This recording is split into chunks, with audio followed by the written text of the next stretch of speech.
So I teach leadership both at Harvard and here with Timoney, and I'm teaching leadership to the execs and the Timoney Leadership Program. We're using two types of methods. I'm doing a lecture based on my own research that interacts with the students in the program, but the most important method we're using is the case method.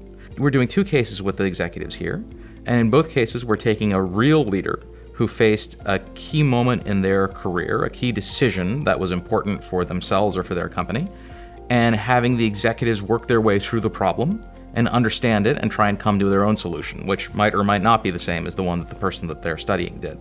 So in the case we did last night, we looked at Cynthia Carroll, the CEO of Anglo American, the third largest mining company in the world, and how she dealt with fatal accidents in the Rustenburg platinum mine, the largest platinum mine in the world, which employs about 30,000 people in Rustenburg, South Africa, where in the span of about 4 months, they'd had 5 fatal mining accidents. And she discovered that in this company, which she had just recently joined and become the CEO of, there were 44 people a year dying on average in mining accidents. And so she had to decide, what would she do about this? That was this a problem that the company needed to deal with immediately, or should it just accept this as part of the cost of doing business in the developing world?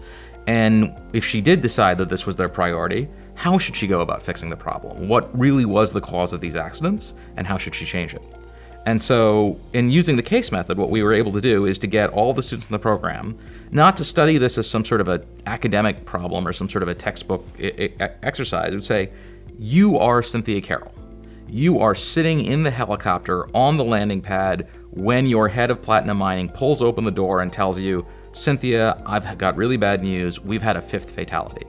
You are there. You are not an advisor. You are not a consultant. You're the CEO of one of the most important companies in the world. What would you do?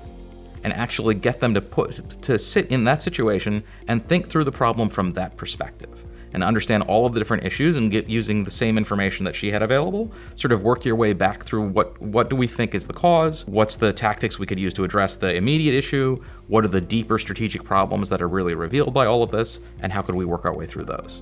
What I'm really trying to do is just steer the discussion as gently as possible to get the students to bounce ideas off each other and disagree with one another, and even argue vigorously with one another on issues that are important, even lives on the line sometimes, that you really have strong feelings about your position and you really want to engage with someone else who has different ones. And so the best learnings in a case discussion don't come from the professor as much as they come from the students themselves, who have their own perspectives and their own ideas and will engage with one another to try and come to the truth. And I think one of the most useful insights from the case discussion for students is that they know that they're in a room with a bunch of other carefully selected, highly capable, highly intelligent, highly informed people who have the same set of information available to them and yet come to radically different conclusions.